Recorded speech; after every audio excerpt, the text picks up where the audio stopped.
keep missing the lightning this time.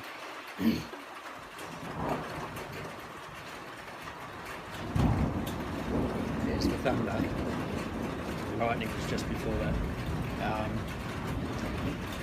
This is a very welcome storm that's blown up from down south. It was a lot heavier earlier, and that's why I waited a bit before coming up here. But there was a lightning strike earlier over the other side of the highway near Linden that had started a fire, and they got a helicopter up and from Warramoo, and they came up, found the fire, and then went up to Woodford Lake and basically did a number of trips backwards and forwards, just firebombing that small fire on the tree and around the tree. And they believe they got out the fire around the tree and reckon they got most of the tree done. And then this storm, you could see that started to blow in, and so they left and went back and landed the helicopter. And this was really heavy earlier, so hopefully that's dealt with the tree and the fire. It's certainly very welcome here with all the drenching that we're getting.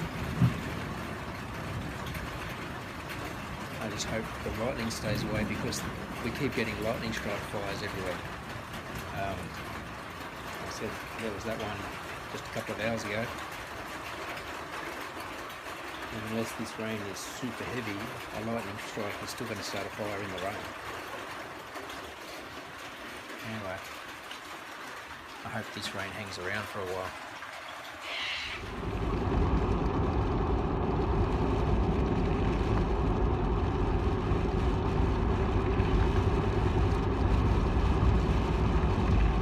It's Friday, 17th. We've had some pretty steady rain. There's been a lot of rain all over the place. Some so much so that there's been some flash flooding in some areas, and then other areas aren't getting anything.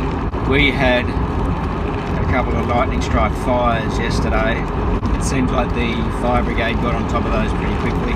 I'm driving down to my mechanics to have them look at the car to see if they can tell what sort of oil leaks going on, whether it's a fairly serious major one or whether it's just leaking from up top, from around the rocker covers. And I'm going to get them to have a look at the suspension, the shock absorber.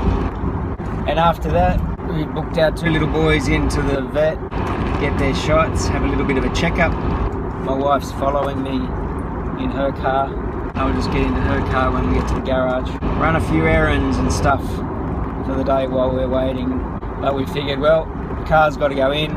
Let's go and do some stuff that we want to get done, because we've been basically, apart from going back and forth to storage, we've basically been holed up in the house, either because of smoke or now because of rain. News reports have said it's not enough to basically put out fires at the moment, but it's definitely helping the fire brigade in getting on top of them. Fingers crossed there's no major oil leak issue. It's not going to be too expensive to fix. I'm pretty sure they're going to confirm that shock absorber is shot, which means I'll have to get both the front ones replaced. The springs look still good, because they're a heavy duty four-wheel drive spring aftermarket. Just decide whether I need to do the back ones as well, just so that the handling doesn't get messed up with the car. I don't know whether these guys can do it or whether they'd suggest I go to a suspension specialist, and I might go to the one that actually put these in 11 or 12 years ago.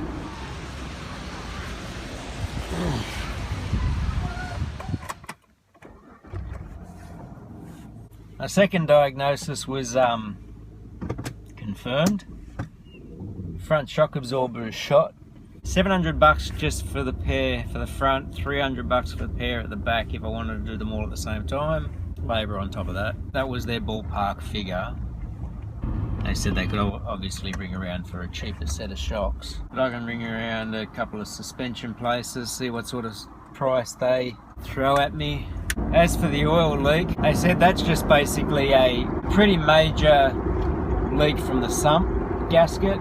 It's also leaking from the rocker gaskets, of which there's two because it's a V6. And they said because of the amount of oil underneath there, it's hard to really tell whether there's leaks from all other sorts of parts. And they said, based on the age of the engine and the Ks it's done, you replace those gaskets and the pressure inside the engine could basically force oil out elsewhere.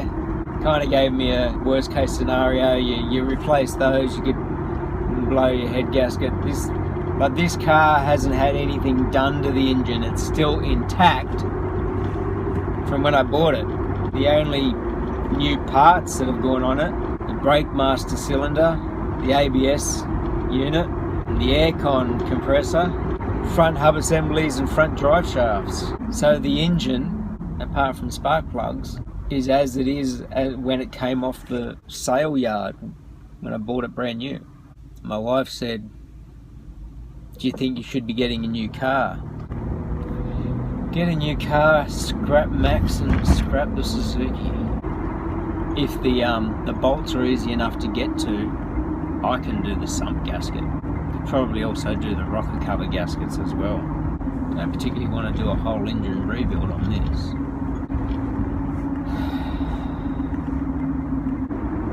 Stuff to think about. I could probably get a loan for another car.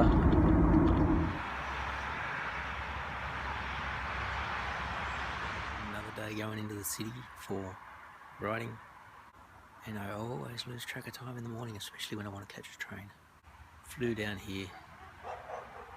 I made it in time for the train, and as I was walking on, the station master was basically just telling everybody train's running about 5-6 minutes late. So I made it.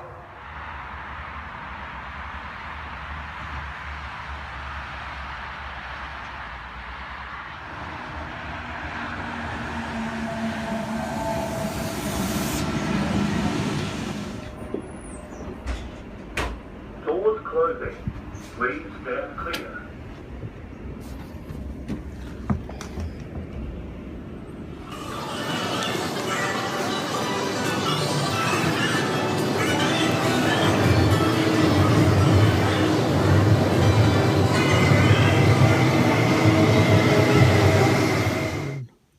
Bushfire prep. We have had a bit of rain and still some heat, and so I've got to get some weed whacking done. And let's see, can you see that? New bamboo shoots. Let's get rid of them as well. I had some good weather and got back into this area. I removed four pallets from here, and the main stuff I've kept is construction lumber for doing our renovations and stuff. I've still got to go through this pile. Underneath here I've got a lot of skirting boards that might end up for free, and some more reclaimed construction lumber. I'm still going to go through all this stuff down here. I've got some left over necking. I think a pile down the back. I might get to the water because it's 2:45. The trailer's basically full. I've got to tie it down, take it down to school and put the stuff into the storeroom or in the shed. And then we'll go through this again to sort of stack and clean. And I've got some small pieces that I just kind of kept hanging on to. They're all getting chucked and broken down. Yards look fantastic. Never weed whack, never rake. Filled up the green bin, which is tomorrow night. Then I'll get another one of those filled up. Still got back in the trailer. Some of the real hardwood pieces that I've been keeping, like I've collected some stuff that I know that I can use on the lathe. I may as well take them to school because that's where the lathe is. I don't have a lathe here. So I'll tie down the trailer and take off.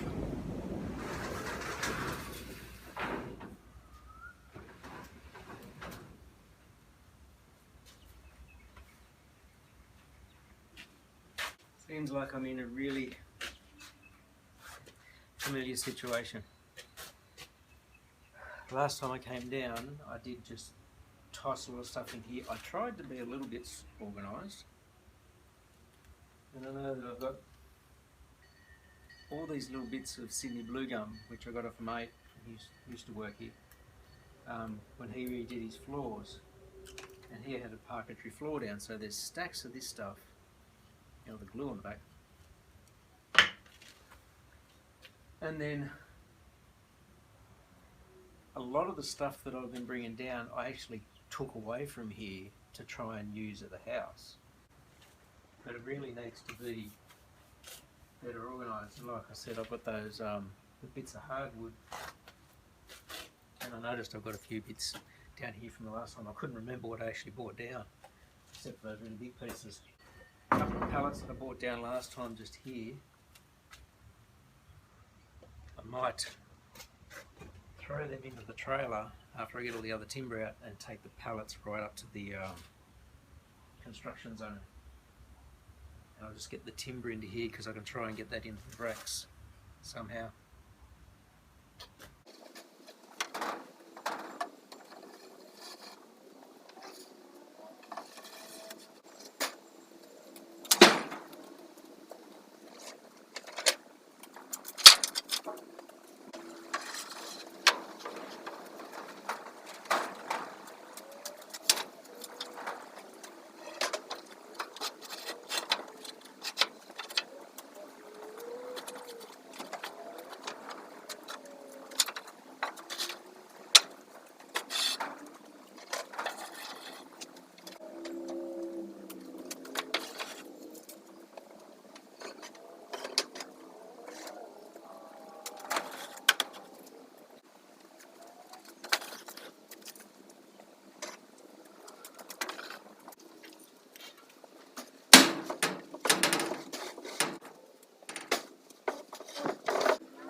There's been more stuff thrown up in here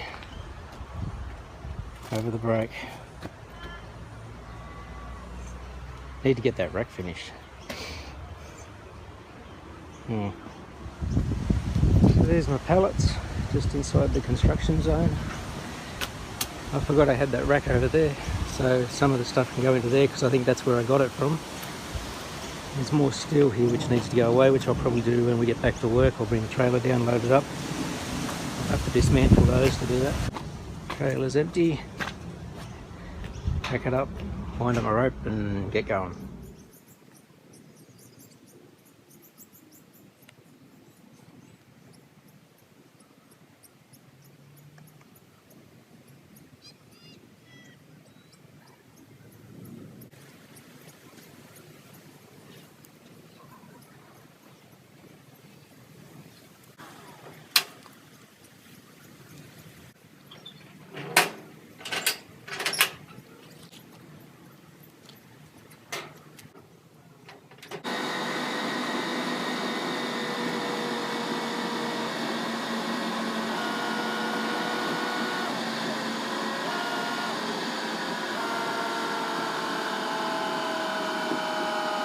That offloading at work took a little bit longer than I thought. I've sort of got into some of the timber that is nicer, and I don't want to ruin it. As I was finding stuff, it was kind of reminding me of what some of the little projects were that I'd thought of when I'd actually found it. Like I picked up an old front door that was solid Tasmanian oak or Victorian ash, one of those two, because it's the same tree. I stripped it down so that I had the solid pieces from the sides and the little panels. As soon as those panels came out, they just sort of sat out under that cover. They started to warp a bit, but the styles and the sides and everything like that, they're still really good, and I really would like to clean those up and hopefully make a side table or something like that out of them. This whole drive down and now going back, I've just been listening to that shock absorber knock. Cheapest quote I got for replacing the shock absorbers was $1,250, and that's just the shock absorbers. I've still got to think about the oil leaks. While I could do it, it looked like it's going to be a massive job, so it's something I'd want to get the mechanics to do. But it could be a job that just gets bigger and bigger and bigger and bigger. And I watched a video of a guy in the States doing the very same thing with this car in the States, Chevy Tracker. But this guy had the car up on a hoist and he was doing it, and yeah, you had to remove the sump to replace the gasket, and the gasket was just like a silicone. It was not a cork gasket or anything like that. Just to be able to take the pan off to clean that and replace it, you actually do have to take the front diff out, which means disconnecting, like removing the front wheels, and on one side you actually had to disconnect all of the suspension components so that you could move and remove this diff to be able to get to the oil pan. And there's always that concern that if you replace that and the rocker covers, which are the two that stand out the most. I don't know whether the oil seals for the drive shafts are in need of replacement at all, just like the van did. Could the replacement of that sort of stuff then cause more issues to the engine? So over the last couple of days, while the weather hasn't been that great, I have been looking up ex-demo vehicles, because I really don't want to buy brand new. It's too expensive. And I've just been looking for something that could replace both the van and this, because I'm not going to re-register the van. It's become just not a money pit, because I haven't been sinking loads of money into it, but a time sucking pit. And it looks like the Suzuki's going to start doing that now as well. I mean, the suspension needs to be replaced, the oil leaks are there. I've already had the front bearing hubs replaced and the front drive shafts replaced and the ABS brakes replaced. Gosh, I don't know how much I've spent just in the last year on keeping this going. It's a decision I don't want to take lightly. It's a decision that I don't want to go throwing myself into massive debt over. But I also think that getting a new to me and newish vehicle that's going to be worthwhile will remove myself from spending so much time working on the cars. Just checking the wheels on the Suzuki last week before I took it down to the mechanics. Just doing that that was an hour or so of my time. The van has been like, I'd get up and work on the van and I'd be on it for the whole day or the whole weekend and still come away with nothing on that. I'd rather be spending my time doing what I've just done today, getting that stuff out, sorting through that crap that's out the back so I can get that out. I'm hoping that the stuff that I need to keep might be able to fit into one of the sheds and I can get that whole big cover down in the backyard. It doesn't need to be there. There's still about maybe 10 pallets there. A couple of them are they're like double length ones. I don't think they'd even fit in this trailer, because when I picked those up, I had them in the back of the van. And the load bay of the van was 3 meters long, 10 feet. One of the other things I have done, and I just finalised it today, was I did apply for a teaching job in British Columbia, Canada. I mean, I've got my teaching certificate for there, and that was the whole purpose of that, to start looking for jobs over there. Looks like a really exciting adventure. So if anybody wants to send me some good vibes for me getting this job, applications close in a few days, by the end of January, and it's for a job to start in the new school year in August. So it's not like I have to pack up and take off straight away. After the application's closed, then they go through, I guess, the culling process, and it does say on the ad that they will only be contacting people who are successful to get through to the next stage for interview. Big fingers crossed on that one. I've spent quite a bit of time working on my CV and my cover letter, letting my boss and my other referees know that I was going to be applying for this. I could be like many of the other makers and I'll be moving. I'll be moving from here to Canada. But it's something that we've been working towards far too slowly. Now that I think I have applied for a couple of jobs in the past, but I don't really think I ticked most of the boxes for those ones. I was just like, I've got to give it a go anyway.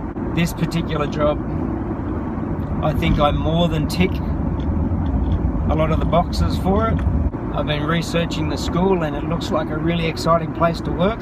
Hopefully a positive outcome for this. I don't know how the interviews will go, whether they do a Skype interview or something like that. Something I'm really, really excited about. I almost had the application ready to go a few days ago, and I just sort of did a little bit more and a little bit more and a little bit more, and then did some more research and then looked up some more stuff and finessed my application and my CV, my resume. And I finally bit the bullet, pressed submit this morning. And that's one of the things that's in the back of my mind about getting a new car. If I get this job, I'll be gone in 8 months. A new car would relieve a lot of stress in those upcoming months. Just like scrap the vehicles, the Suzuki and the van apart and sell those parts off. The van's got brand new tyres on it. It stopped running about a month and a half after I'd got it running and registered again. So it's been sitting still for so long. Near brand new tyres on that, and there's engine components on that are fairly new. The engine head's been completely reconditioned. I think if I tried to sell it as is, I wouldn't get much for it. Wouldn't get much for it at all.